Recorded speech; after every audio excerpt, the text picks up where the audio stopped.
The Just podcast is brought to you by ReCity Network. ReCity is the Triangle's hub for social impact. If you're interested in learning more about ReCity, start by booking a tour at recitynetwork.org. ReCityNetwork.org is also where you can go to subscribe to their monthly newsletter or make a donation to support ReCity's work. The website again is recitynetwork.org. Before we get started, we wanted to let you know that we're tackling some tough subjects today. And just like we take a moment to check in with ourselves, we're going to encourage you to do the same. We talk about subjects like incarceration and lynching, and we want to be sensitive to your needs. These are heavy topics, so make sure you show up for yourself if needed. You're listening to Just, stories about the people working to build thriving communities rooted in justice, a part of the Capital Broadcasting Podcast Network in partnership with ReCity and Coastal Credit Union. I'm Jess Averhart, co-founder of Black Wall Street Homecoming. And I'm Rob Shields, executive director of the ReCity Network. All right, look, so here's why we're here. We're here to get proximate. We're here to listen. We're here to process. And we're here to help you process. But here's what we're not going to do. We're not going to be preachy because we don't have all the answers. And we will never make you feel like an outsider. Keeping with the theme of sharing, we always want to acknowledge the whole person, and that starts with our personal check-in. Let's do it. All right, welcome back, Jess. Welcome you. Back. It's good to see you. Part 2. Long time no see. We made it out of part 1. Woo! We made it. That's right. If you are listening in and you are at part 2 and have not heard part 1, you press pause. You're going to want some context, I think. Yeah, you're going to need to go back. There's a lot there, and I think it frames up the next part of our conversation. But we got to follow true to form. Personal check-in time. Yes. How are you doing? What is new in all things, Jess? Well, I made another trip around the sun, as people like to say on my timeline on Listening Facebook. to your life makes me feel like I just don't do much. Listen, I had a birthday. You have one of those. We all get to How was the birthday? Trip around the sun. It was cool. I had the best, my birthday is the time when I sit back and I am like forcibly reminded of how loved I am. You know what I mean? People love you and they will take the time on your birthday to remind you. And I feel loved all the time, but it was just like, wow, very grateful. I have incredible family and friends. We went bowling. Fun. Of which you were not there. I was there in spirit. Did you feel my spirit there? No, I did not. I appreciate the invitation. I wanted to be there. My wife and I were like, I was emailing back and forth, like, hey, how do we make this work? Okay, well, I will keep that in mind next time. I wanted to be there. I hope you know that. Okay, well, I take that. I accept it. That love, remember? I felt the love. Thanks for asking. How about you? Oh, man, 2020 has been a rough start for us. We got the stomach bug coming through our whole family. My 2-year-old son broke his leg sliding down a plastic slide at the YMCA. So that was fun. What? At 2. Yeah. Did I not tell you about this? No. So he was in a cast for 5 weeks. God. 2-year-olds are fun anyway, right? Like take away the broken leg part. Yeah. But then you immobilize them where they can't walk. And all of a sudden your life just gets turned upside down. Yeah. Wow. So that was fun. It's off now. So my personal update is the cast is off. Yay! Our son is back to his awesome troublesome self. And it's jump off a couch and be right back where he was. Right. We're trying to not go down any slides anytime soon. Okay. Yeah. Well, good. I'm glad that your family is healthy. Thank you. And that all is well in Shields' household. So are we ready for there's not really a way to bridge broken legs and birthdays into this conversation. So we're just going to have to do a hard pivot.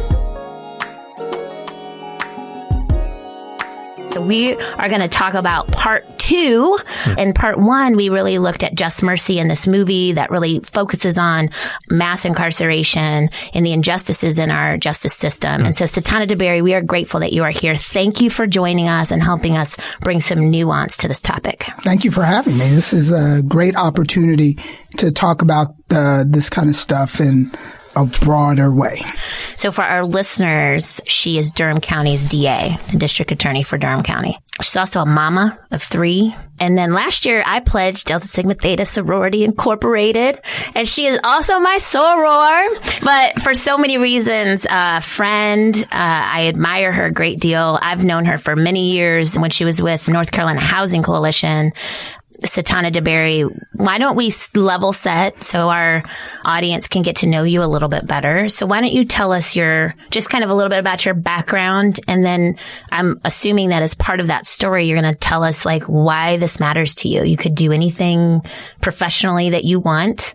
why do you focus in this work around justice? So a little of your story and then your why. Yeah, sure. So I am a native of Hamlet, North Carolina, which is a little bitty town in southeastern North Carolina. It's in Richmond County. So my mother grew up in Hamlet and is a native of Richmond County. My father grew up in neighboring Scotland County. That is where I grew up and kind of really where my view of the world began, right? So both my parents were school teachers. I come from a long line of school teachers. My grandparents were school teachers. You know, I'm third generation college, which is a really different thing for an African American, especially for a rural African American. And I also grew up in the community in which my family was enslaved. That community shaped who I was to become. Wow. So as all kids want to do, I wanted to leave that place. Yeah, that's right. Yep. And so I went to college at Princeton in New Jersey, spent 4 years there, ended up back here in North Carolina at law school at Duke. As all Duke lawyers of my time did, I went to D.C. and practiced for a little bit. Okay. But decided to come back home and practice law. And so when I came back home, I literally went back to Richmond County, opened a practice with a childhood friend of mine, Stephanie Hand-Biggs, and started practicing law.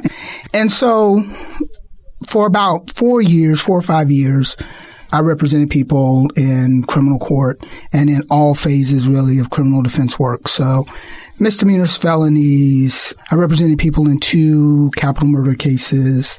I also represented juveniles in delinquency court. I represented parents in abuse, neglect, and dependency cases. And one of the things that really became clear to me while I was doing this work was that there was, you know, I've already told you, you know, I've got this great education. I'm third generation college. But what really separated me from these folks was luck. Right? Wow. Luck. Was luck. Because remember, I'm in my hometown. So these aren't just clients. These are people whose histories I know. So I know them from school. I know their parents. I know their grandparents. I know where they live. You know, I would have clients come knock on my door on Sunday morning and say, "Hey, I need you to do this. I need help doing that." And so I knew their stories. Right. Right. And so I knew they weren't bad people. I knew that for some of them, they couldn't get out. They had no opportunity to get out of that place. And so they made the choices that they made based on that lack of opportunity. And, you know, it had a deep impact on me. I also started to realize that I was really not doing anything, right? By the time people got to me, they were on the cliff, about to go over, right? They'd been failed by one public system after another. And my job was just to push them a little bit further back from the cliff this time. Okay. Right. But there were so many things leading towards that cliff that the work that I was doing I was part of the churn. That segues really well into kind of the topic we were talking about, which is this film, Just Mercy, right? In many ways, this is creating exposure for issues of which you are very, very proximate. So maybe not necessarily a new topic to you on a number of different levels, right? But would love to just kick it off to hear what were your thoughts about the movie and especially the movie release, the timing of the film coming out now. Well, I think folks like Bryan Stevenson have been doing this work forever, right? Yep. Right. The whole history of the Republic, we've had defense attorneys who see the challenge and represent one client at a time.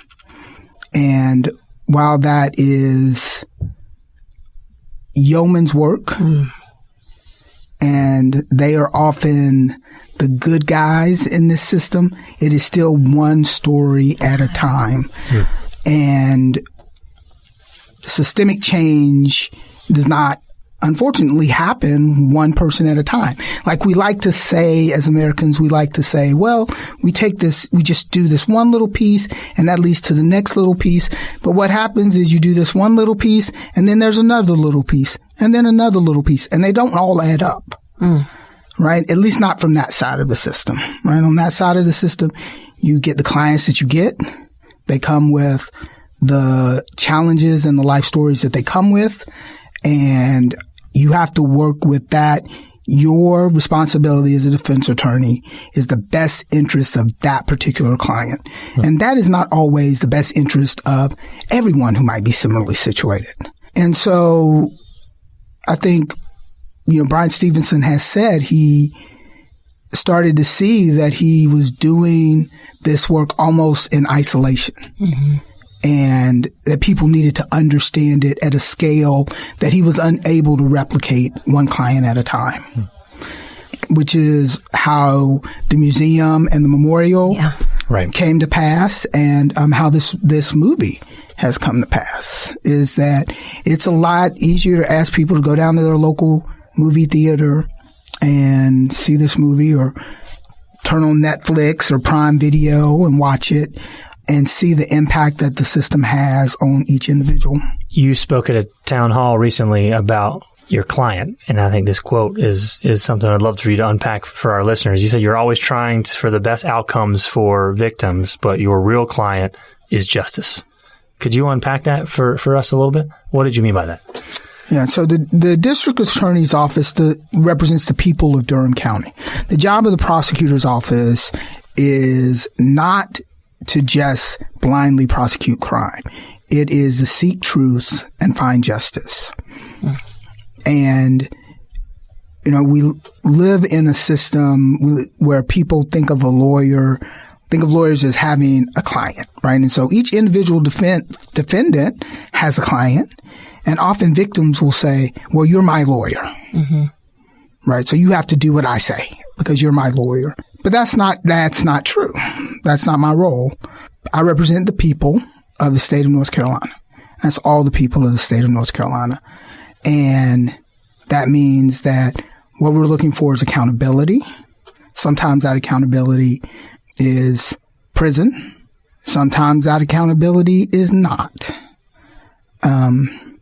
And so we are always trying to think about how do we get to the most just outcome, to an outcome in which we acknowledge the harm that has been done to victims and hold defendants accountable while still holding the humanity of those defendants in front of us. Mm-hmm. Right? They are also members of our community as well. That's right. And they have certain rights and constitutional rights. And if we don't take those rights seriously, who does? And it's not easy. And it is fraught with moral peril. But that's why we talk about justice and not about just, the victim. Not just about this one outcome. Mm-hmm. We'll bring you more Just podcast right after this.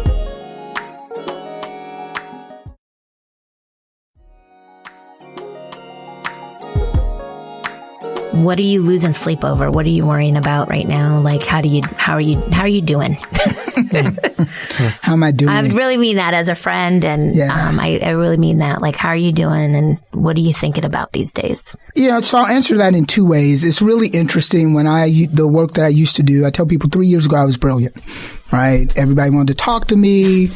They loved the work I did. And, but once now that I am the district attorney, I'm an idiot. I had a certain level of profile in the work that I did, but certainly not like being a public official. Right. And so going from being a private citizen to being a public official who people question literally everything you do. Yep. That is tough. That is tough. But to the extent that I lose sleep, I think the dirty little secret of the criminal justice system is that we talk a lot about Black and brown people who are impacted as defendants. The dirty little secret is that we are also the victims. And so we are in a system in which real harm is done to Black and brown people on both sides. If you're the victim of a violent crime, it is more likely that it was somebody you knew. Right? People, stranger murderers are rare.